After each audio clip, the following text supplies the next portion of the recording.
Hablar de costes laborales y contratos públicos es siempre un tema de bastante tensión, porque por una parte la administración debe y tiene que adecuar el coste del contrato, o mejor dicho, el precio del contrato a los costes reales, y en contratos donde la mano de obra es intensiva, pues es indudable que tiene que ser un valor de referencia cuáles son esos costes.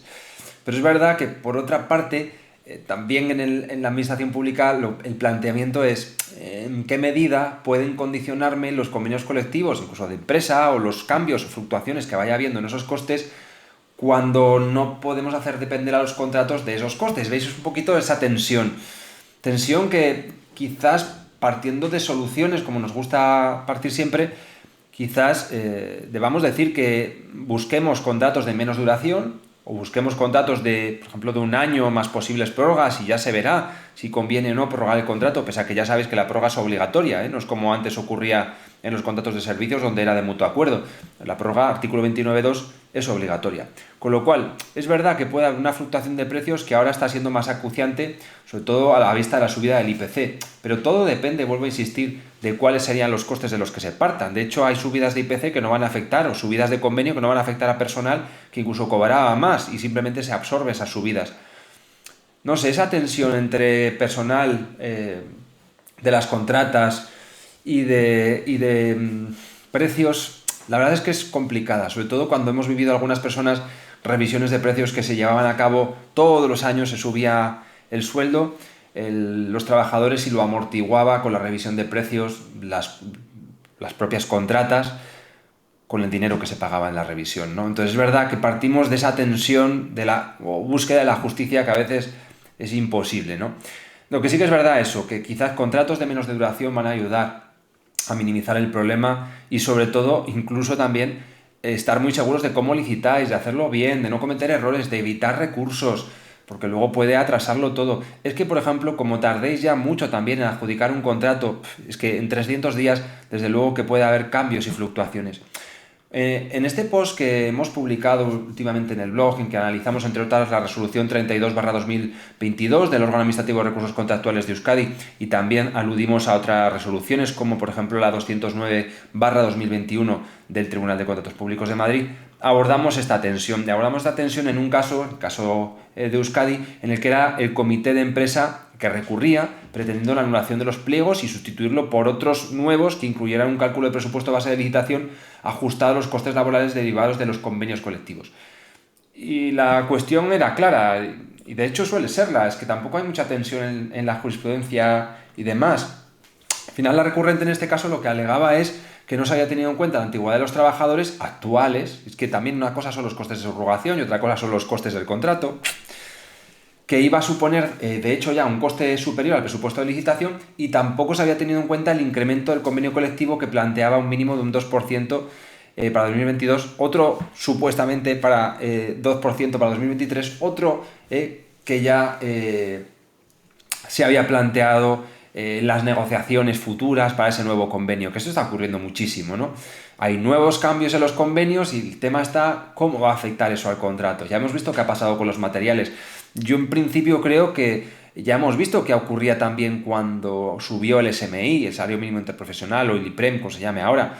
No hubo una subida, una alteración del precio de los contratos públicos. Entonces, bueno, yo la verdad que en este caso, en donde el pliego incluso sí que incluyó un margen adicional, incluso, claro, pero obviamente no pudo plantear esas hipotéticas modificaciones de futuro, pues yo también coincido con el OARC en que, desde luego, que el precio del contrato lo determina la administración, lo determina el poder adjudicador. ¿Cómo vamos a esperar a ver, oye, tenemos estas negociaciones, ¿qué hacemos en el futuro? Bueno, pues ya veremos lo que hacemos en el futuro, pero el precio es el de ahora. Claro, la empresa tendrá que ver ese escenario y, claro, no plantear su oferta al precio mínimo. Es verdad que ahí también van a jugar un poco los criterios de adjudicación, pero sobre todo la voluntad de las empresas. Al final, ya sabes que si quieres cumplir con el contrato, te exigen X personas, o tú vas a poner a X o Y, y vas a tener unos costes que sabes cuáles son ahora, pero es que no sabes cuáles van a ser mañana, como el de la luz, ¿no? En definitiva, no hay infracción jurídica, no hay infracción, y el tribunal desestima, yo creo que bastante bien, el recurso. Al final es el concepto de riesgo-ventura, que a veces juega en buena medida y otras veces en mala medida. ¿eh? Sé que es una cuestión que es muy tensa, sé que un posicionamiento fácil, incluso comercialmente, sería decir que toda subida de los convenios debe absorberse por parte de la administración pública, pero yo personalmente no lo creo así. Yo creo que al final es verdad que hay situaciones que habrá que acreditar que son totalmente imprevisibles, que destrozan la economía del contrato, que fue imposible preverlas, pero eso no es automático, ¿no? De hecho, nosotros que estamos trabajando bastante en el tema de las revisiones de precios en el ámbito de la obra, es muy divertido y rechazamos y no atendemos a aquellas empresas que directamente dicen, como ha salido este Real Decreto Ley, quiero reclamar. Y dice, ¿pero por qué? ¿Cuáles son tus pérdidas? ¿Qué costes tienes? No, parece que es pan para todos. No. Esto no es como el COVID, donde hubo un periodo en el que se suspendieron los contratos en servicios y se abonaron como si se estarían trabajando. No. Conclusión. Pensemos bien el precio de los contratos, partamos de eso, porque a veces el problema está ahí. El problema está en que muchas veces el precio del contrato no sabe de dónde sale. Nosotros nos encontramos a veces con que dicen, no, es que aplico para ver tus tarifas el convenio de oficinas y despachos. ¿Eso qué tiene que ver? ¿Y eso qué tiene que ver con el precio de los costes de consultoría en esta materia? Es que no, ¿y qué cambia si es un becario o una becaria o es alguien que tiene 5, 10, 20 años de experiencia y tú estás pidiendo un mínimo de 10? Hombre, algo cambiará el sueldo de un recién entrado o recién entrada por el convenio de oficinas y despachos de alguien que lleve 20 años o 15 o 10, ¿no? Digo yo. Bueno, es decir, lo primero, que el contrato tenga un precio adecuado de partida. Si partimos ya mal. Lo segundo, que si no queréis tensar la cuerda competitiva en el ámbito económico, porque veis que estas fluctuaciones, no hagáis contratos a largo plazo.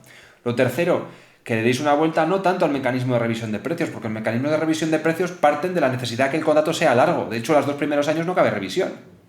Entonces, ¿para qué lo vas a plantear? Y lo tercero, ver cuáles son los criterios de adjudicación. ¿Qué es lo que estáis valorando? ¿Estáis valorando que el precio baje? Es muy fácil criticar también las empresas, pero yo mismo lo veo. Al final, pecas de pardillo cuando te presentas a una licitación y casi no haces baja. ¿Por qué? Porque dices, bueno, pues yo creo que si quiero dar un servicio de calidad tiene que ser este precio, no puedo bajar más de ahí. Luego te encuentras con entidades, que lo respeto, bueno, no lo comprendo, pero habrá que respetarlo, que dicen que su coste hora es de 20 o de 30 euros la hora. Bueno, no sé cuántas horas después facturarán, ¿eh? Si factura las mismas que facture alguien que las cobre más caras, perfecto, perfecto. Es decir, si alguien te hace por 30 euros lo que otro te haga por 150 o por 200, perfecto. ¡Hala! Si alguien te cobra 30 la hora pero dedica 10 horas, falla el sistema. Bueno, hay que dar una vuelta a cómo queremos generar esa tensión, porque las empresas obviamente ya, todas, obviamente vamos a ganar. Cuando nos presentamos a una licitación para asesorar a una administración, lo que quieres es ganar. Y ese es el problema, que a veces para ganar hay que bajar. Y a veces bajar es incumplir. Pero no lo digo yo. Os recomiendo esa carta, la carta Vauban, con V y B, donde ya refleja cómo en el año 1800 pasaba esto mismo. Ya no había guerra, o si la había, y la energía no sé cuánto valdría. Probablemente no habría los mismos medios de energía que hoy, pero pasaba exactamente lo mismo en esa carta que le envía Sebastián Lepestre, el marqués de Beauvau, al ministro de Guerra de Luis XIV. Buscadla.